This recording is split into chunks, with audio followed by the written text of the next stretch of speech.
this is why side control is important, because you might be on the precipice, like here I'm about to fall, but I want to make sure I'm not doing anything funky with this thing and I can actually bring it back and not get the wing to pull me that way. Unless, of course, I want to go that way.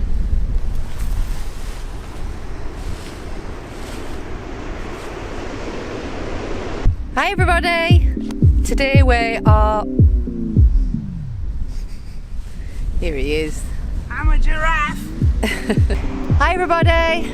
Today we are at Bon Sucesso, and unbelievably, so Wednesday afternoon, obviously some people are working, but it's completely empty. We've got it to ourselves and it's gorgeous weather. I'm surprised there aren't more pilots out. But we've been doing a little bit of dabbing up filming for our course that's going to be released soon, a final few little clips. And now we're having a little bit of fun and a bit of relaxing time and doing some flying, which we haven't done for ages.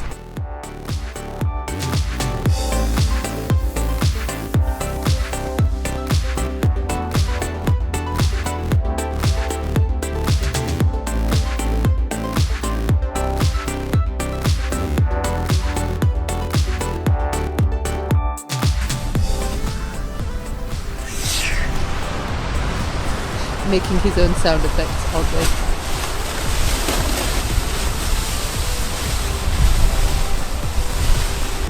Isn't it a gorgeous day? It's so good.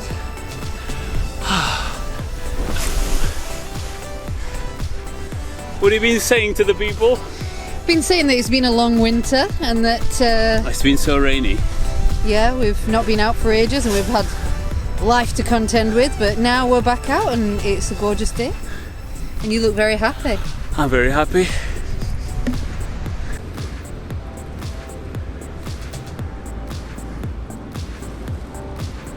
Okay, Andre, here's a question for you. Yes. I was looking on the internet the other day for some side-to-side, some examples of lateral control videos, and there aren't many about. Yeah. Talk us through how you would practice, like putting the wings from side to side.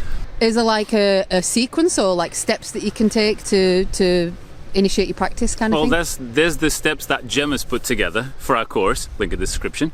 So if you have it stable over your head, and most of you should be able to do that, you maybe have a little bit of pressure, you want to make sure that you initiate first. So let's say we're going to go to the right.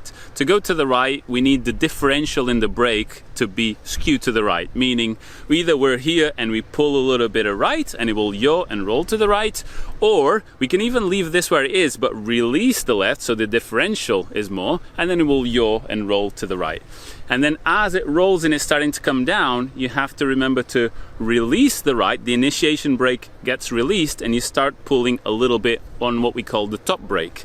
So when the wing's on the side, the top brake is always the brake that is close to the sky, and the low brake, which doesn't do much, is the brake that is close to the ground. So then when you're in this position, you start to catch it with a high brake. You have to remember to release the low brake because it's the difference in the brakes that controls the wing. When you're in this control position, Gemma likes to call it the archer TM. It's the archer position. It's actually really good because it reminds you of doing three things that are very important. One, hold the bow, release the low brake, pull the high brake, so stretch the string, and also you want to put yourself in this position where your body is facing directly into wind. If you try to do the archer in this position and the wings on that side, you're going to run out of range with your arm. It's not going to work. So the archer TM position is release the low brake and all the control comes from the top brake. If you pull and hold the top brake more, it will turn the wing and it will come up. If you release the top brake, the wing will roll down and come down. So you can play with it and do whatever you want so it stays there. The more you pull, the more it's going to come up. So then, let's say you've had enough of having it on the side, still archer, so still release the low brake, and you pull the top brake, you'll angle the wing a bit, it'll start to come up, and as it starts to come up, if you just stay in this position, it's gonna, look, there's a lot of difference in brake, so it's gonna fly over to that side. So before it gets to the top, because there's inertia, you know, same thing with your car, if you wanna stop here, you have to start braking back there. So as it's about 45 degrees or so, you have to start releasing the top brake and catching with the other brake so that it comes and rests there. So from there to there, you're already slowing down. So pull, starts to calm, gets about there, release, catch with this one a little bit, and stop. And then you go to your normal position. So about body position, this is a demonstration I always like to do on our retreats about side control, which is the bottom brake, you can just let go of it. It does a little bit of work, but it doesn't do that much. It's only if that tip wants to collapse. And just to show body position, what influence it has, I grab the top brake and I just put it on the carabiner. So you know that I'm not pulling any more or less. So you know that pulling the brakes is not a factor. But then from there, you have my body position, and you'll notice that if I face the wing or face the other way, it wants to come down. And if I look into wind, eventually it will want to come up. So obviously having the right input on the brakes is really important, but often what happens is people do the right input on the brakes, but they forget to use their body. So the brakes are trying to do one thing and their body input is trying to do another thing.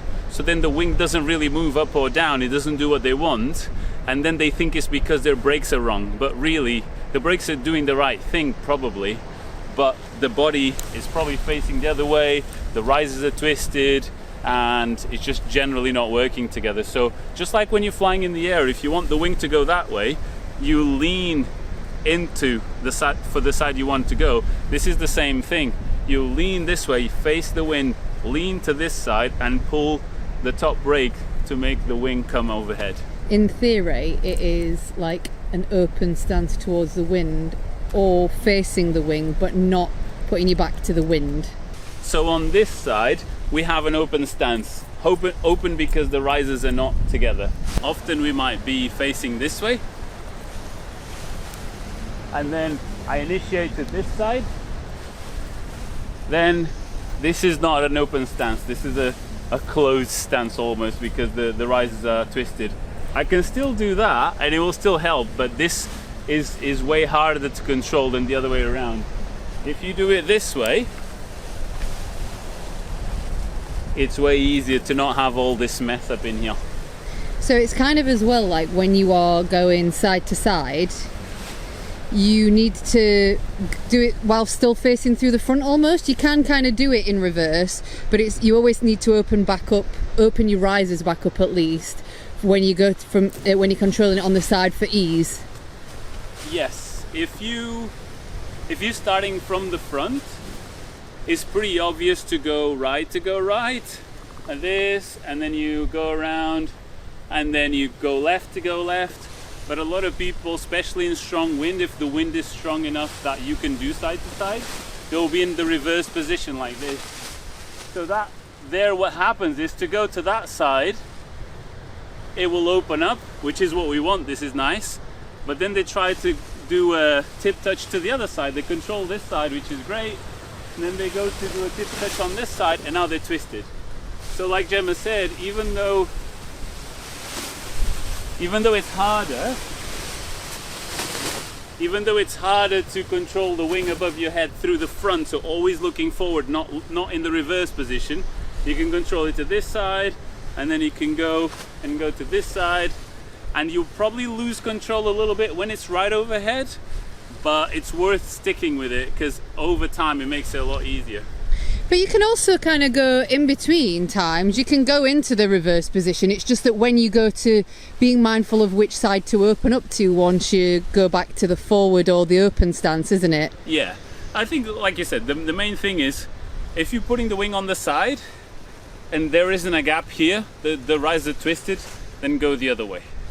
That's not good. Don't try to do that, because then all the lines are frictioning on each other and stuff, and it's a lot harder to see what you're doing. Do it in reverse, but so that it opens to both sides. Yeah, so if you're in reverse and you kind of need to go back into reverse in between because it's so strong. Okay, so let's say here, I initiate. This is the good side. I touch the tip there, and I start to bring it back overhead, but I go into reverse position like here. But now if I go the other way, I'm gonna twist. So what I need to do is this, and now I'm twisted the other way, and which means it will open me up here. Yeah. It's not ideal, but it's because you can't get from one side to the other in a fluid motion, but it does allow you to go into reverse on both sides without having a twist. And that'd probably be like useful if it was stronger wind, and because you can maintain a bit of better control sometimes when you're in reverse. Yeah. You've got more purchase, haven't you? So. Yeah. Okay, last thing then. What about your position, your body position in terms of upwind and downwind? What do you mean? Oh yeah. Let's say I know what you mean. Let's say if it's particularly light, which is a little bit light now. And there's only so much you can do with the brakes. If you pull any more than what the wing is capable of for the wind speed, you'll just kill it. I'll show you. So let's say you're here, it's there, and it's not coming, and you pull, you're just gonna stall it, right? But let's say you're in the same situation, the wing's on your side, and you only have enough wind and skill to just keep it there. So you can keep it up, but try as you might, it won't really come up anymore. Instead of pulling more on the brake, you find that position where you can pull the maximum without stalling it, and then what you can do is you can put the wing more inside the wind window, so you have more, you're more in the power zone. But because you can't move the wing, what you can do is move yourself. So you can walk in front and around the wing. The path that you have to run on is, imagine the wingtip is the center and you are the radius, and you're walking around in a circle on that radius. So I'm not going to change the brake position, I'm just going to run around it. There you go. So for light wind days, that ends up being a bit of a trick where you have it on the side and you're nursing, you're doing all the right things, you're doing the archer, you're not pulling any brake, you're doing the best you can on this side, and it doesn't really work. Just go this way, go around the wing, and it powers it up a lot more. So that's it. We hope you found that fun. For those people that think, oh, when would I ever use that? Use it all the time. You know, the wing didn't come up exactly symmetric, there's a pine, there's a big tree right in front to take off, all of those things, you know. Plus it's not just like messing around and doing side to side. The wing naturally, and because of the nature of the wind, will sometimes go in a direction that you don't want. It's just... Yeah, but instead of being like, abort, and brakes to the max. Brakes to the max, no, yeah, it's like on the side, rescue just it. Get it back overhead, yeah. Yeah, it's learning to rescue it. And it's what you'll learn in between times. It's like that fine control, isn't it? And it does help you understand the wing a bit better in flight as well. It's applicable, it's like transferable skills. And if you're interested in more tips like this, we have our ground handling essentials course online. That's more for the beginner stuff, but there's a lot of stuff that I think makes ground handling a lot easier. But also, hopefully in a month or two, we will have our long-awaited intermediate module come out. I've been working so hard on that. So yeah, check it out. Links will be everywhere. Last thing, we do in-person retreats, so you can come and enjoy these beaches with us and enjoy these tips in person. And practice side to side. With groups of people, and it's brilliant. It's a really nice holiday. And there's links for that as well, obviously. And that's it. Not forgetting to thank all these lovely people who support us on Patreon and YouTube memberships. Lovelies. And we'll see you on the next video. Oh, and don't forget to subscribe if you haven't already. Bye. YouTube says it doesn't do anything, but do it just in case. Bye. Ciao.